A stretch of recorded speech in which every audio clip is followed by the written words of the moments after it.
Hello everyone, welcome to Master Cherry Mom YouTube channel. So I hope you all are doing absolutely fine.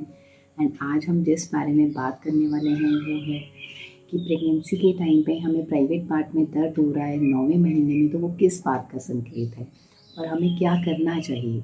तो video को start करने से पहले channel को subscribe कीजिए, videos को लाइक करिए एंड शेयर करिए। कोई भी आपका डाउट है तो आप मुझे कमेंट सेक्शन में पूछ सकते हैं। तो चलिए स्टार्ट करते हैं आज की वीडियो कि अगर प्रेगनेंसी के टाइम में प्राइवेट पार्ट में अगर पेन हो रहा है 9वें महीने में, तो वो किस बात का संकेत है और उसे हम कैसे ठीक कर सकते हैं या फिर कुछ हद तक कम कर सकते हैं। तो इसमें मैं शुरुआत जो करूँगी उसमें मैं अपना पर्सनल एक्सपीरियंस भी आपके साथ शेयर करूँगी जो मेरे साथ होता था, क्योंकि मैं जितनी भी वीडियोस आपके साथ शेयर करती हूँ उसमें मेरा पर्सनल एक्सपीरियंस ज़रूर होता है, क्योंकि हर एक प्रेग्नेंट लेडी जो है वो इस दौर से निकलती है और वो बहुत सारी चीज़ें जो है एक्सपीरियंस करती है और वो कुछ हद तक सेम भी होती हैं। इसीलिए मैं अपना एक्सपीरियंस शेयर करती हूँ ताकि आप लोग भी जो है अगर उस चीज़ से गुज़र रहे हैं तो आप लोग भी वो चीज़ें कर सकते हैं जो मैंने की हैं, जिससे बहुत हेल्पफुल होता है हमें प्रेगनेंसी के टाइम में। तो देखिए, जब हमारा 9th मंथ स्टार्ट होता है तो हमारी प्रेगनेंसी जो है वो फुली डेवलप हो चुकी होती है। तो उस टाइम पे हमारा जो प्राइवेट पार्ट हो गया, जैसे कि वेजाइनल एरिया हो गया, कुल्लू हो गया या फिर हमारी कमर हो गई, और साथ में साथ जो हमारी टांगें होती हैं, लेग्स होती हैं, हमें बहुत ज़्यादा पेन होना शुरू हो जाता है, हमारी कमर में बहुत ज़्यादा दर्द होना शुरू हो जाता है। अगर हम लेटे हुए होते हैं और अगर हमें दूसरी तरफ करवट लेनी होती है तो हमें बहुत ज़्यादा दर्द होता है, हमें किसी की हेल्प लेनी पड़ जाती है। कई बार तो इतना पेन होता था मुझे कि मेरी कमर में इतना बैक पेन होता था कि मैं लेटी हूँ तो मैं ऐसे खड़ा नहीं हुआ जाता था, मैं टांग उठाकर ईज़िली चल नहीं पाती थी। मुझे कम से कम 3-4 मिनट लगते थे, एक पोजीशन पे होल्ड रहती थी मैं, उसके बाद मैं स्टेप आगे बढ़ाती थी, कदम आगे बढ़ाती थी। तो देखिए, होता क्या है कि 5th-6th मंथ तक तो हमें कोई इतना पेन नहीं होता, नॉर्मल हमारी प्रेगनेंसी चल रही होती है, हम एंजॉय कर रहे होते हैं। लेकिन जैसे ही 3rd trimester, specially 3rd trimester जब आता है तो उस टाइम पे क्या होता है कि बच्चा जो है वो एकदम से ग्रो करता है, उसकी बॉडी पूरी डेवलप बच्चे की होने लग पड़ती है, वेट बढ़ने लग पड़ता है, हमारा भी वेट बढ़ता है, बच्चे का भी वेट बढ़ता है और यूट्रस जो है वो एक्सपैंड करता है, बढ़ जाता है बाहर की तरफ, जिसको हम कहते हैं पेट आ जाता है। और जो प्रेशर है 7वें 8वें महीने के बाद, जब 9वां महीना आता है, जब बच्चा जो है अपनी पोजीशन भी चेंज कर लेता है, तो उस टाइम पे 9th मंथ में क्या होता है कि 9वें महीने में जो प्रेशर है वो नीचे की तरफ आ जाता है। जब प्रेशर नीचे की तरफ आता है तो उस टाइम पे हमारी बॉडी में जो हार्मोन होता है 9th मंथ में, रिलैक्सिंग हार्मोन, वो रिलीज़ होता है। वो इसलिए होता है ताकि हमारी बॉडी को रिलैक्स कर सके और हमारी बॉडी को प्रिपेयर कर सके डिलीवरी के लिए, क्योंकि ये जो हार्मोन होता है इसका काम ही यही होता है कि शरीर की जो हड्डियाँ हैं, हमारी जो हमारी बॉडी है, उसको रिलैक्स कर देना, इसीलिए उसका नाम रिलैक्सिंग होता है। तो उस टाइम पे क्या होता है कि जब प्रेशर नीचे की तरफ आता है तो हमें वेजाइना में बहुत ज़्यादा दर्द होता है, हमारे टांगों में बहुत ज़्यादा दर्द होना शुरू हो जाता है और हमारी कमर में भी बहुत दर्द रहना शुरू हो जाता है। कभी कभी तो धीरे धीरे ऐसा भी एक 5-6 दिनों के बाद टाइम आना शुरू हो जाता है कि हमें धीरे धीरे पेन्स आने लग पड़ते हैं।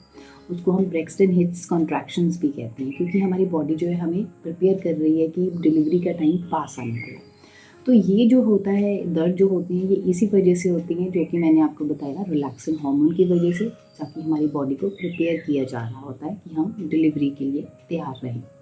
अब दूसरी चीज़, हम ऐसे क्या चीज़ें कर सकते हैं कि ये कुछ हद तक ठीक हो जाए और हमें ये चीज़ें फेस ना करनी पड़े।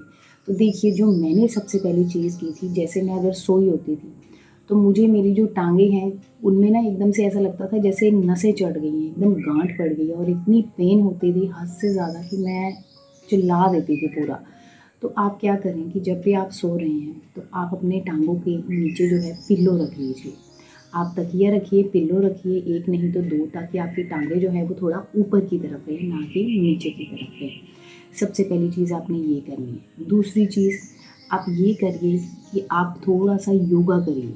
आप अपनी मर्ज़ी से मत करिए, कोई भी देख के, आप डॉक्टर को पहले कंसल्ट करिए। आपके डॉक्टर आपको गाइड करेंगे कि आपके लिए कौन सी एक्सरसाइज, कौन सा योगा करना है जो कि आपको हेल्प आउट करे। और ये जो एक्सरसाइज होती है ये ऐसा नहीं है कि 9th मंथ में ही स्टार्ट होती है, ये उससे पहले ही स्टार्ट हो जाता है, क्योंकि आजकल तो प्रीनेटल योगाज आते हैं। लोग जो है स्टार्टिंग से जब कंसीव हो जाता है उसके बाद ही योगा क्लासेस लेना स्टार्ट कर देते हैं, सो दैट कि उनकी बॉडी भी एक तो फिट रहे and side by side pregnancy भी उनकी हेल्दी रहे और उनको जो है इतना वेट भी ना पुट ऑन हो जिसकी वजह से कोई प्रॉब्लम आए। और जब हम थोड़ा सा योगा करते हैं तो हमारी बॉडी भी स्ट्रेच होती है और जिसकी वजह से हमें पेन वगैरह नहीं होती है। नेक्स्ट जो चीज़ मैंने की वो मैंने यही की थी जब मेरा 8th मंथ आप लगभग कह लीजिए। वैसे तो मैं पूरी प्रेगनेंसी में अपनी में एक्टिव रही, मैंने सारा काम किया है, मैंने वॉक बहुत ज़्यादा की है सुबह और शाम, और डेली वॉक की है, मैंने कभी भी स्किप नहीं किया। और जो मेरा खान पीन था वो एक छोटे छोटे मील्स में डिवाइडेड था, मैंने कभी हैवी मील नहीं खाया और बाहर का नहीं खाया। तो जो एक्सरसाइजेस थी वो मैंने डॉक्टर से कंसल्ट किया था, तो जो मेरे डॉक्टर ने मुझे गाइड की एक्सरसाइजेस मैंने वही की। हाँ, लेकिन आपने एक प्रिकॉशन ज़रूर ध्यान में रखनी है चीज़, जब भी आप कोई एक्सरसाइज कर रही हैं आपके साथ कोई होना चाहिए फैमिली का। आप अपने आप अकेले कोई भी एक्सरसाइज नहीं करेंगे, क्योंकि जब मैं एक्सरसाइज करती थी, जैसे मुझे डॉक्टर ने बोला था कि आपने पैरों के बाहर बैठना है, वो मुझे 9th मंथ में बोला था, या फिर स्टेयर्स चढ़ने के लिए बोला गया था, तो मैं अकेले नहीं करती थी, मेरे हस्बैंड होते थे या फिर मेरे मदर इन लॉ, कोई भी मेरे साथ फैमिली का एक जन होता ही होता था। तो प्लीज़ आप भी किसी को अपने साथ रखिए और डॉक्टर को कंसल्ट करिए कि आप कौन सा योगा या फिर एक्सरसाइज वगैरह कर सकते हैं। नेक्स्ट जो चीज़ आई उसमें ये हुआ कि मेरे आप कह लीजिए कि 5th-6th मंथ के अराउंड मेरी जो लेग्स थी वो थोड़ा सा मुझे ऐसा लगता था कि फूल रही हैं, थोड़ा सा स्वेल हो रही हैं। मुझे कोई पेन नहीं हो रहा था, पर मुझे ऐसा लगता था मेरे पैर सूज रहे हैं, मुझे अनकंफर्टेबल हो रहा है। क्योंकि जब मैं 7th मंथ में आके सो रही हूँ तो मेरी टांगों में एकदम से गांठें बन रही हैं, बहुत पेन होता था अनबेरेबल। तो फिर मुझे उस टाइम पे यही सजेस्ट किया गया कि आपने ना तो ज़्यादा देरी खड़े होना है, ना तो ज़्यादा देरी बैठना है, और ना ज़्यादा देरी टांगें जो हैं वो लटका के रखनी है। ये इसलिए हुआ था क्योंकि मेरा सिटिंग बहुत ज़्यादा था, मेरी टांगें नीचे की तरफ लटकी रहती थी, पूरा पूरा दिन, आधा आधा दिन लटकी रहती थी। तो उसके बाद मुझे ये गाइड किया गया कि मैं अपने नीचे, पैरों के नीचे अगर मैं बैठी हूँ, तो जैसे अगर मैं 1-1.5 घंटा बैठी हूँ तो मैंने अपने पैरों के नीचे कोई स्टूल वगैरह छोटा रख लेना, ताकि मेरी टांगें जो है लटकी ना रहें और उस पर वेट आ जाए। तो मैं ऐसे करती थी। दूसरी चीज़, मैं ज़्यादा देरी बैठती नहीं थी। अगर मैं बैठ रही हूँ तो मैं बेड पे अगर बैठी हूँ तो मैं चौंकड़ी मार लेती थी। चेयर पे भी हूँ तो भी मेरी कोशिश होती थी कि मैं आगे स्टूल रख लूँ और अपनी टांगों को आगे ऐसे लटका के रखूँ। ऐसे नहीं लटकाऊँ और ऐसे लिटा दूँ अपने लेग्स को, और मैं आराम से बैठी रहती थी। उसके बाद मैंने ज़्यादा देरी कभी वॉक नहीं की। वॉक मैंने हमेशा 2-2 टाइम की है, लेकिन मैं ज़्यादा देरी खड़ी भी नहीं होती थी, ज़्यादा देरी मैं कंटिन्यूटी में वॉक भी नहीं करती थी। जैसे अगर मैं खड़ी हूँ कहीं पे, अगर मैं खड़ी हूँ, जैसे अगर मैं आधा घंटा भी खड़ी हो गई हूँ तो उसके बाद मैं रिलैक्स करती थी, मैं बैठ जाती थी, मैं खड़ी नहीं रहती थी कंटिन्यूटी में।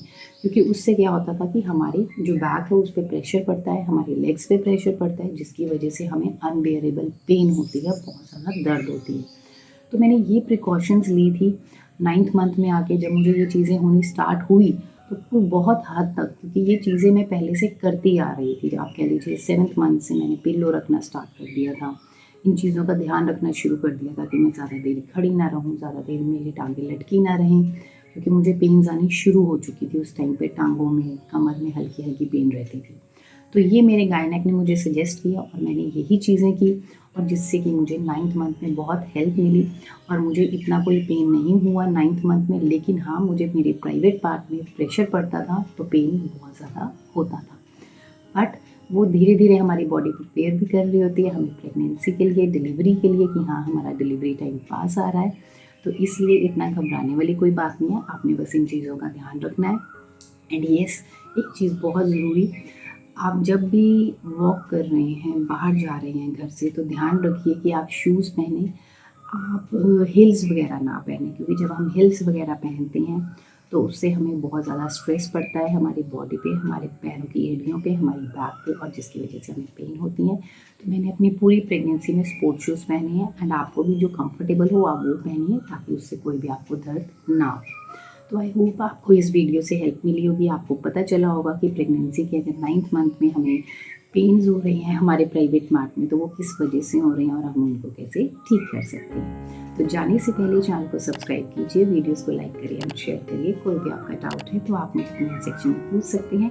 मिलते हैं नेक्स्ट वीडियो में। Till then take care, thank you and bye bye.